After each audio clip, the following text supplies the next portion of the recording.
Have you ever wondered what makes the difference between a professional slide deck and a substandard one? Well, today I'm going to go through the 5 top tips that I have for you to make your presentations look outstanding. So let's get into it.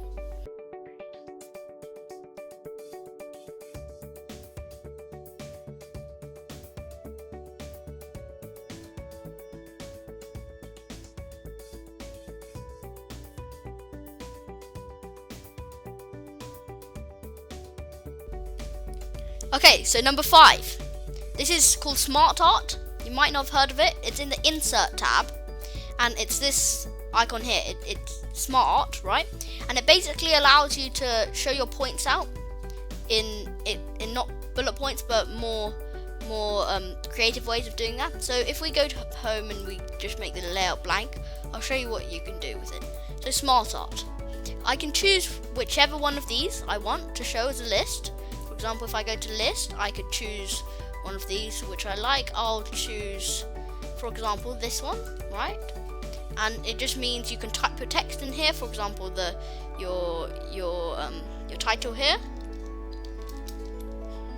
right? And just continue with that,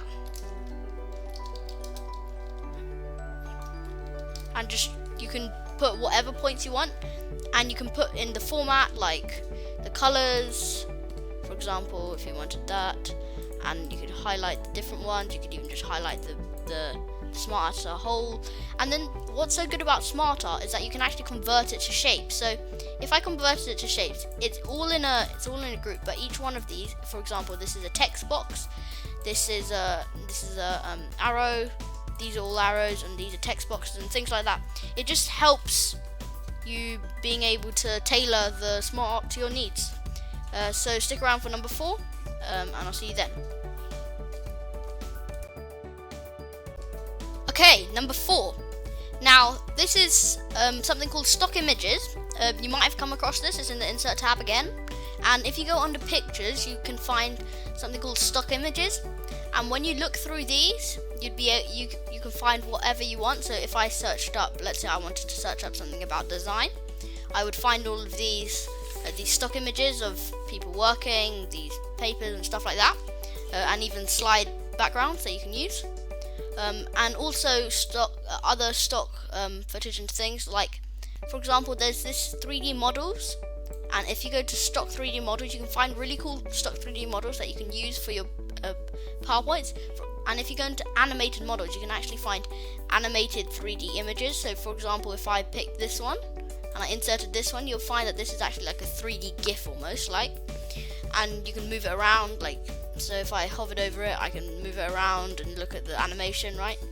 And yeah, this is just a really cool feature in PowerPoint, and it's really easy to use, and it's one way to make your PowerPoints a lot better.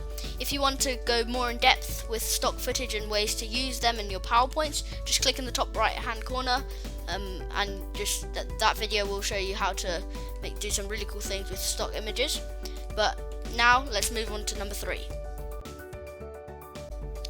Okay, so this is number 3, and this one's called design ideas, right?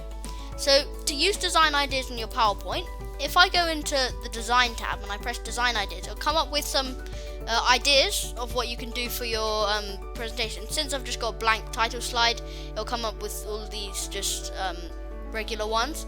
But for example, if I change the layout to blank and I made a text box and made some bullet points of whatever,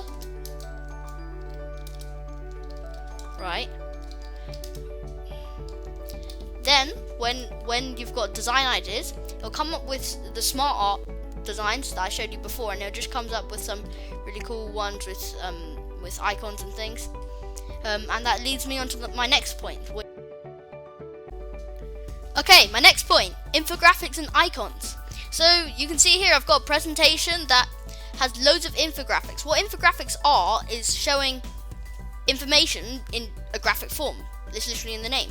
So if I go through some of these, it just gives a more visual aspect to the presentation, and it just makes it look a lot better. If you want to learn how to do some of these infographics, you can go and click in the top right hand corner, and I've got a playlist of some infographics that you can use to to in just any circumstance in presentations. And my next point was icons. As you can see, loads of the infographics use icons. And to find icons, you can go to the Insert tab and click on icons, right? And it comes up with like a stock icons almost. And then let's say I searched up something, it'll just come up with some icons that I can use. And it just gives it that visual aspect that I said before. And now it's number 1. This is transitions and animations, right? A lot of you will probably already know what these are. So transitions are just the things that go on between a slide. So if I run the slideshow right now without any transitions, you'll see that it goes from one slide to the next, right? But now, if I add a transition, you have loads of options in PowerPoint. I'll just choose some really dynamic one. Let's say do a vortex, right? You'll see that there's something that actually goes on to lead on to the next slide. And animations, this is like almost like a mini transition in the actual PowerPoint. So if I picked one of these text boxes and I chose fly in, that's like an animation that happens. So if I run the slideshow from the slide, I have an animation that just goes like that into the slide. And for those of you who want to just learn how to do some really cool GIFs with animation, just click in the top right corner, and there's some animation tutorials that I did in PowerPoint. And I might do a future video on complex animation using something called Animation Pane, which some people use, and it's a really good tool to help you work out how to put together really complex animation in PowerPoint. But just with some really simple animations in PowerPoint, it can really just help you boost your presentation into the next level.